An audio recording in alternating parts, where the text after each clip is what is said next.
felicitar a mi coordinador y presidente, bueno, a mi excoordinador y presidente de la mesa directiva por su acertada iniciativa de llevar los gobiernos de coalición, por supuesto, a las entidades federativas. ¿Cuál es la importancia de los gobiernos de coalición? Bueno, crear una gobernabilidad democrática, por decirlo así. ¿Cuál es el problema que ha tenido el país durante mucho tiempo, o por lo menos desde 1997, hemos tenido gobiernos de minoría?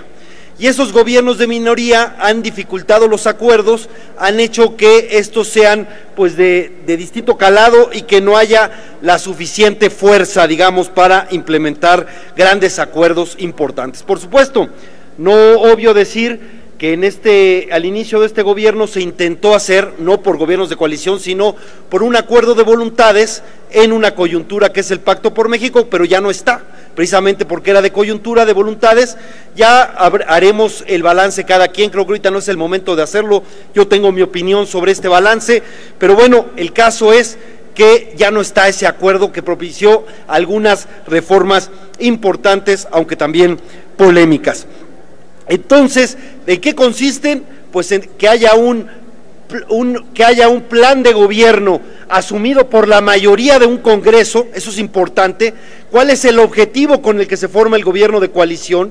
Y por lo tanto que cuente con la mayoría de ese programa y que se comprometan públicamente a llevarlo a cabo. Y segundo, pues un gobierno obviamente plural, incluyente, también de coalición como es su nombre, de tal manera que el mismo Congreso o Cámara pueda aceptarlo o pueda ratificar a este gabinete, o al menos gran parte de tal manera de que con un gobierno compartido y con un plan compartido se pueda construir una mayoría eficaz, una mayoría que le dé gobernabilidad al país, al Estado, etcétera. Ese es el criterio, porque lo que estaba sucediendo, insisto, son gobiernos de minoría. Había quien pensaba que había que imponer el bipartidismo como una forma de darle gobernabilidad al país. Me parece que eso sería contraproducente. Qué bueno que no se logró. Somos un país diverso, plural, y la forma democrática de conseguir la gobernabilidad es precisamente con los acuerdos. ¿Con qué? Con el programa de gobierno y generando estos gobiernos de tal manera que no suceda lo que está sucediendo en algunos lados, donde los gobiernos de coalición se llaman así, pero son informales, y la verdad es que reproducen el presidencialismo, porque ya sea el gobernador, que es donde se han dado estos casos, el gobernador prácticamente los controla y sigue siendo, no tiene un compromiso de un programa público con el Congreso, tampoco su gabinete, y simplemente, digamos, es simplemente un gobierno plural, no es un gobierno propiamente de coalición, aunque se llame así. Y me parece que esta es una salida democrática. De alguna manera nos acercamos del presidencialismo, damos un paso hacia el parlamentarismo, al darle al Congreso la posibilidad de conformar una mayoría estable a través de un programa de gobierno y a través del nombramiento o más bien la ratificación del gabinete. Por supuesto, es a decisión del presidente en caso federal, y sería a decisión de los gobernadores. A mí me gustaría que pudiéramos avanzar en donde no fuera opcional, que quien llegara tuviera que tener un respaldo de la mayoría en su Congreso. Ese sería el paso que faltaría. Y por cierto, llamo la atención de una cosa: recuerden que la reforma constitucional a nivel federal establecimos el gobierno de coalición, pero lo condicionamos en un transitorio a que estuviera la ley secundaria del gobierno de coalición.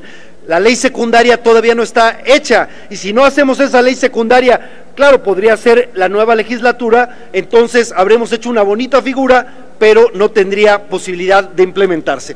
¿Cuál es la reserva? Es muy sencilla. Hablamos de que las entidades tengan que hacerlo por sus congresos, tengan que hacer la Constitución por sus congresos locales, pero en el caso del Distrito Federal, ahí no tienen la facultad, porque todavía no tenemos una constitución propia. Ojalá pronto hagamos la reforma política del Distrito Federal, tantas veces pospuesta, para que no necesitemos que el Congreso de la Unión haga las modificaciones al Estatuto de Gobierno. Pero como todavía no está esa reforma política y la Ciudad de México no tiene todavía su Constitución, el Congreso de la Unión es el que tiene que hacer la modificación para ingresar la figura de gobiernos de coalición en el Distrito Federal a través de los cambios en el Estatuto de Gobierno. Entonces leo muy sencillo la reserva. Dice, sería el segundo, en un plazo no mayor a 180 días y conforme a lo dispuesto en el presente decreto, las entidades federativas adecuarán sus respectivas constituciones y el Congreso de la Unión adecuará el Estatuto de Gobierno del Distrito Federal. Esto es para estar armonizado con la legislación que tenemos. Si antes de eso hacemos la reforma política del Distrito Federal y ya no sería necesario, pues mejor y corregimos esto, pero mientras eso no suceda, lo correcto legislativamente es que nosotros nos pongamos el mismo plazo para modificar el Estatuto de Gobierno y que también en el Distrito Federal existe esta figura. Es cuanto, presidente. Muchas gracias, diputado Belaunce. Pregunta a la Secretaría de la Asamblea si se admite a discusión la propuesta del diputado Belaunce. Cámara de Diputados, 62ª legislatura.